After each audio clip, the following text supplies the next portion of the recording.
Wrapping up the General Assembly, many bills are now on their way to Governor Pence's desk after a late Friday night into an early Saturday morning to finish the session. Today we're looking at a look back at what was done, what was dropped, and we're looking at the future as well, plus two big projects for the city of Indianapolis. We're hearing straight from the mayor's office on those visions. It's all coming up on this edition of Indianapolis This Week. From RTV6, Indianapolis This Week. Good day to you. I'm Rafael Sanchez. The session of the Indiana General Assembly has come to an end. The biggest issue last night, approving a new state budget that includes slight funding increases for education, much more money for transportation, and a portion of the income tax cut that Governor Mike Pence sought. The Republican supermajority in the House and Senate gave the green light to the two-year, $30 billion spending plan before adjourning for the year.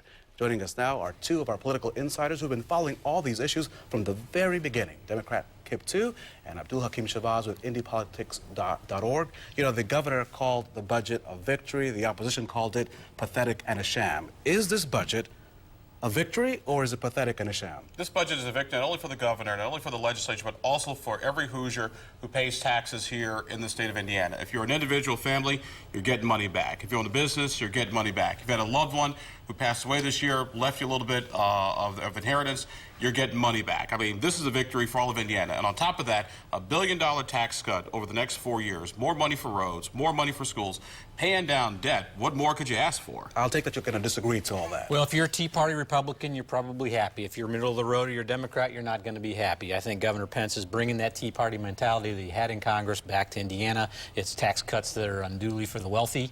The short guy's getting the shrift. The middle class is not getting much of a tax cut at all.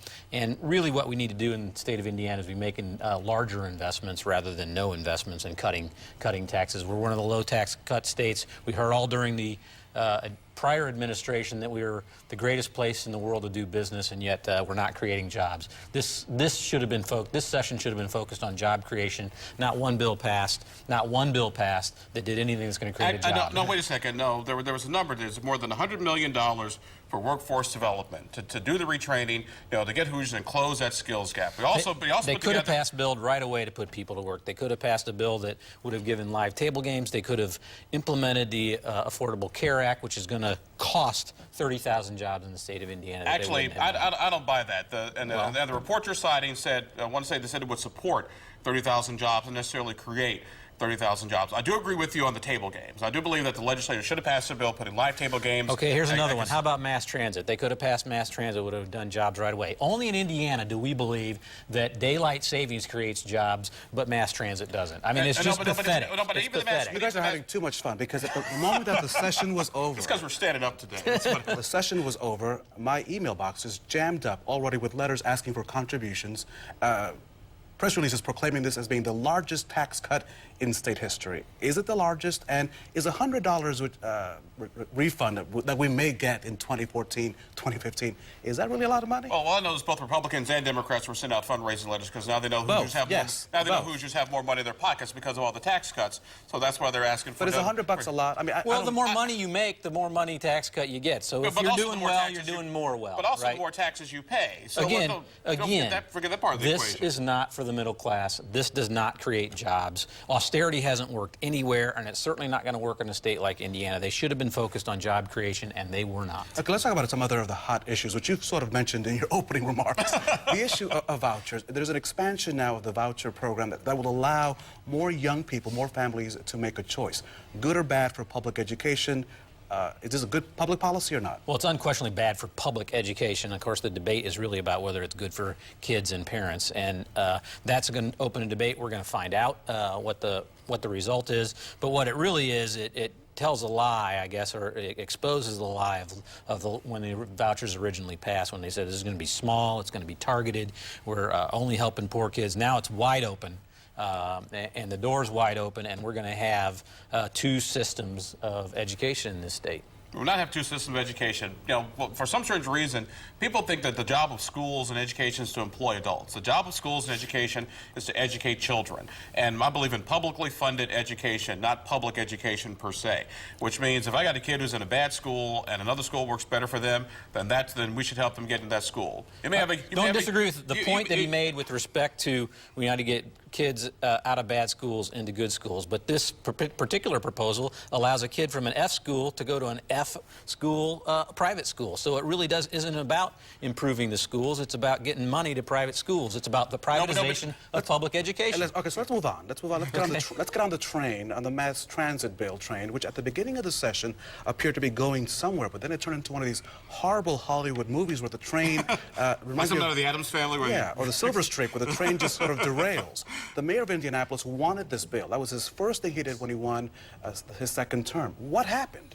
Man, first of all, the mayor got too focused on the power grab, I think, in the mayor's office. We'll come to that Okay, later, but it's a serious point. And he uses political capital in the State House. He worked with Mike Young to get that bill passed, where Mike Young didn't even vote for the mass transit. So if you're going to be a mayor who says mass transit is the most important thing, it's going to create jobs, and he gave a nice speech to the General Assembly at conference committee time about mass transit, but he didn't work the halls. He has a Republican supermajority in the House. He has a Republican supermajority in the Senate. He ought to be working those people if that's what he said was the #1 priority. But instead, he was working those people to pass another bill, which was House Bill 620 or Senate Bill 621. Get to public transit. Okay, first of all, mass transit has gotten further in the Indiana General Assembly than it ever has in the history of the city of Indianapolis. So let's just make that perfectly clear, number one.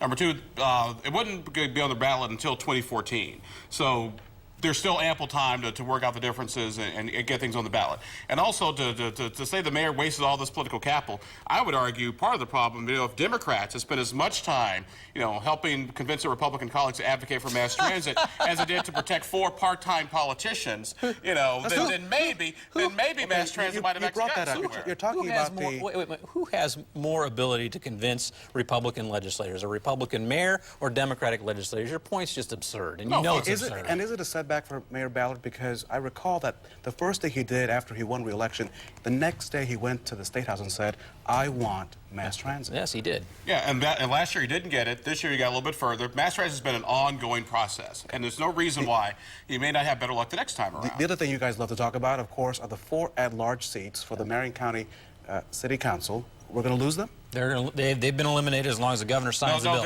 No, they will be eliminated in 2014. They will get to serve out their term. Governor still has to sign the bill. Hopefully he'll come to his senses and not sign the bill. The most egregious part of that bill, in addition to getting rid of the at-larges, is what they're doing to the prosecutor's budget. What we have here is the mayor now has the ability to oversee the prosecutor's budget.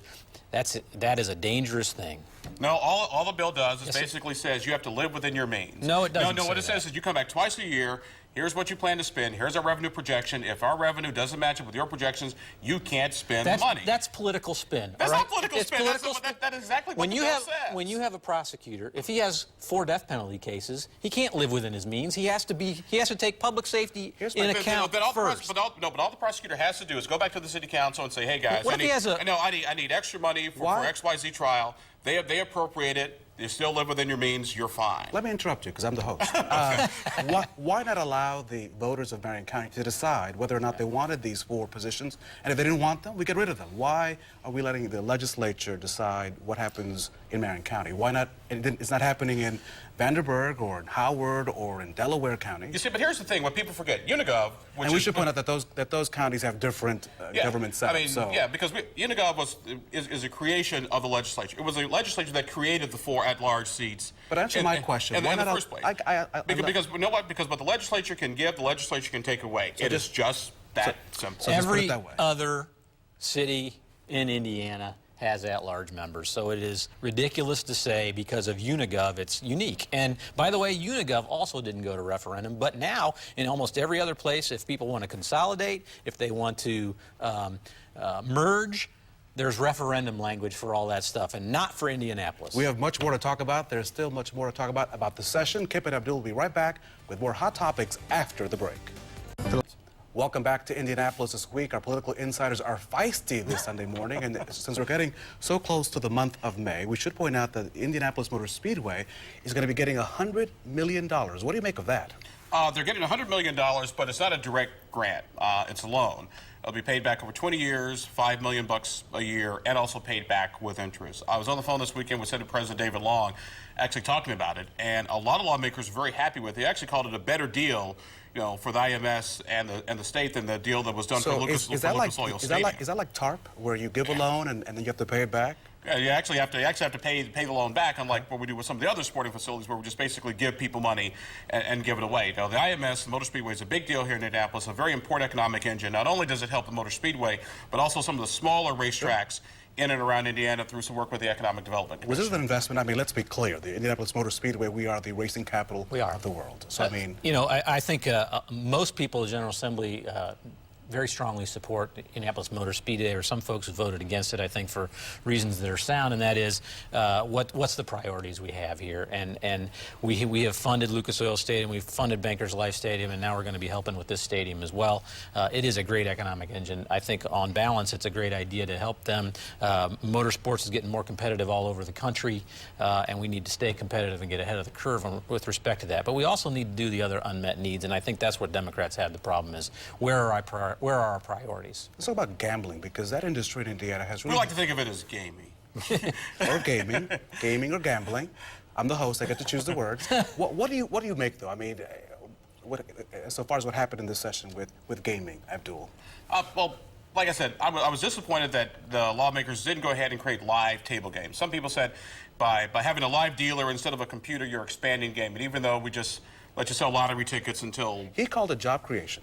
He called it job creation. Well, the two racinos in central Indiana were going to replace what were electronic games with real live human beings. So they were going to take out computers and put in real people first, and there was going to be 600 jobs, more than 600 jobs, because that took into account the jobs not to be lost other places. So it was a net job creation of 600 jobs. The thing that I find continually frustrating about this debate is that we try to act in the state like we're sort of pregnant. And once you're pregnant, you're pregnant. We've been pregnant for a long time. We've been dependent on some of this money in the budget. We haven't had to raise income taxes in the state of Indiana since the 80s because of gaming.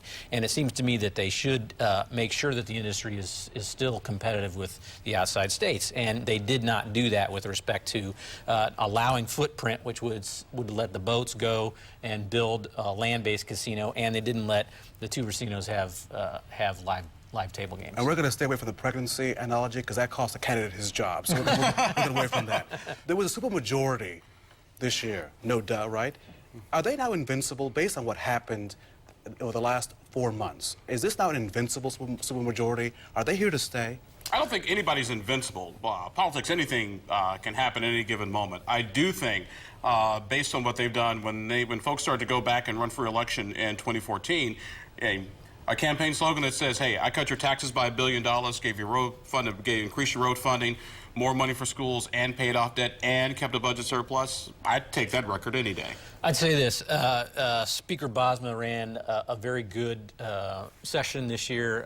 Both he and Scott Pilath got along. I think that's the first time that I've seen that in a long time, and it was good to see. The legacy, I think, is yet to be determined. No one's invincible in politics, and certainly the supermajority, I think, will be in peril in the 2014 election. And last few seconds, highlight and low light for the session. Highlight, I would argue, was the tax cuts. Low light, the fact that we actually had to have a discussion about the First Amendment and phones and intent to defamation. That was just silly and should have never gotten out of the gate in the first place. The low light, definitely the passage of Senate Bill 621 that took away power from Democrats. That was actually a highlight. The Republicans did that just because they could, and I think that they will live to regret it, certainly here in Marion County. The highlight, I think, was the fact that folks tried to get along this session. There's a lot of love on Sunday mornings. I want to thank you guys for coming in today. Because you're standing up. I know. And stay up to date with our political insiders anytime by following our insiders on our Capitol Watch blog. You can find the link on our webpage, theindychannel.com. There are two big projects coming to Indianapolis. First, what to do with the former Market Square Arena site. Then a new draw for a popular international sport to the Circle City. The city has received 6 redevelopment proposals for the MSA site for the north side of Market Street. The plans involve a mix of businesses, stores, and a residential area to replace the current parking lot. One proposal even calls for a building 52 stories tall. That's 4 stories taller than the Chase Tower. The city will select a winner by the end of the year. Another project is an effort to bring the world's second most popular sport to Indy, but it's what Hoosiers aren't really familiar with. We're talking about cricket. The city plans to build a $6 million cricket complex at 1300 South Post Road, betting the world will come to play here. It's one of the few venues in the country with the land to accommodate 2 cricket fields, which require more area than, say, a football or soccer field. The city also plans to develop soccer, rugby, and lacrosse fields at the site. Officials say the park will be ready for play by October. And joining us now is Mark Lauder, the communications director with Mayor Greg Ballard's office, to give us a little insight into these projects and what they're going to mean for the city. Mark, thank you so much for joining us. Well, thank you for having me. A lot to talk about. A very exciting futures. Let's start with Market Square Arena. What is the mayor looking for in these redevelopment proposals? Well, as Mayor Ballard said during his State of the City address, he's looking for something that is the best use of the site. It's going to bring new energy, new residents, new businesses to downtown, but then he would also like to see something that's architecturally significant and adds to our skyline. We've had proposals in the past. Why didn't those fly? Well, there were a couple of reasons. One, I think the economy, and in one of those, the project that was selected was not able to meet its pre-leasing agreements. So in order to give ourselves a better shot at success this year, Mayor Ballard decided to just do the north lot of the Market Square Arena site as opposed to both lots as in prior options. So that gives us a little bit of a smaller footprint, a little bit of more controllable environment, which we think will give the project much more success into happening. So how do these 6 different ones compare to each other?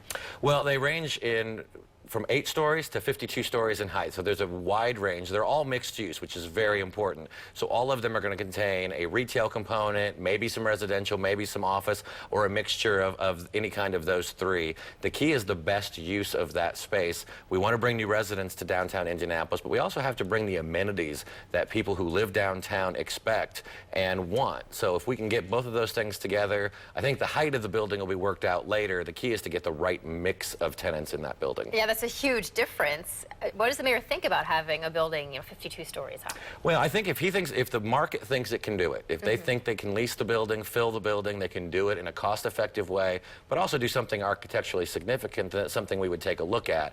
But ultimately, you have to have the right mix. We're about 96% occupied in our apartments downtown, but we have about 80% occupancy in office. So there's not necessarily much more office we can add, maybe a little bit, but there is a big demand for retail and for apartments and condos. So that's where we have to get the right mix together. And then, real quickly, when would the mayor like to see ground broken on this? Well, if we can get the project announced by the end of the year, get all the project agreements in place, we're hoping to maybe break ground sometime next year, but there's a long way to go between here and there. All right, well, that could be exciting. Okay, now to cricket, because there is a lot of buzz these days. Why cricket? Well, I think it's twofold. One, it's important to note that we're not building a stadium. We're basically putting down playing fields. Okay. And so no mini Lucas Oil Stadium. No mini Lucas Oil Stadium or Bankers Life Fieldhouse. What we're talking about is designing multiple purpose fields that can hold cricket, lacrosse, rugby, hurling, or Gaelic kinds of sports, which are really growing in popularity. In fact, in about 2 weeks, the Elite 8 in the NCAA lacrosse tournament is going to be played at Lucas Oil Stadium. That tells you what a growing base there is for lacrosse. And cricket's the second most popular sport in the world. It wants a presence here in America, and we want Indianapolis to be the capital of that. Now, of course, there are some critics. How does the mayor respond to the critics who say that he's kind of gone about this project secretly?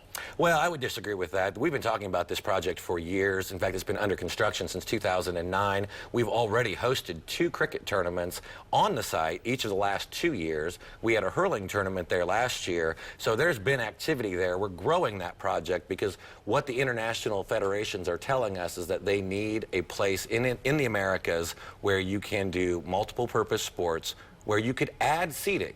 if necessary, as their events require. And so these will be multi-purpose facilities where they could be a parkland and you could have the people go out there on the weekend and just pick up a game and play, or we could actually put, you know, thousands of seats and bleachers in there on a temporary basis and host a national championship, an international level event, or even high school, club, amateur level events. Is it really realistic to think that people from other countries are going to be coming here to Indianapolis to play cricket?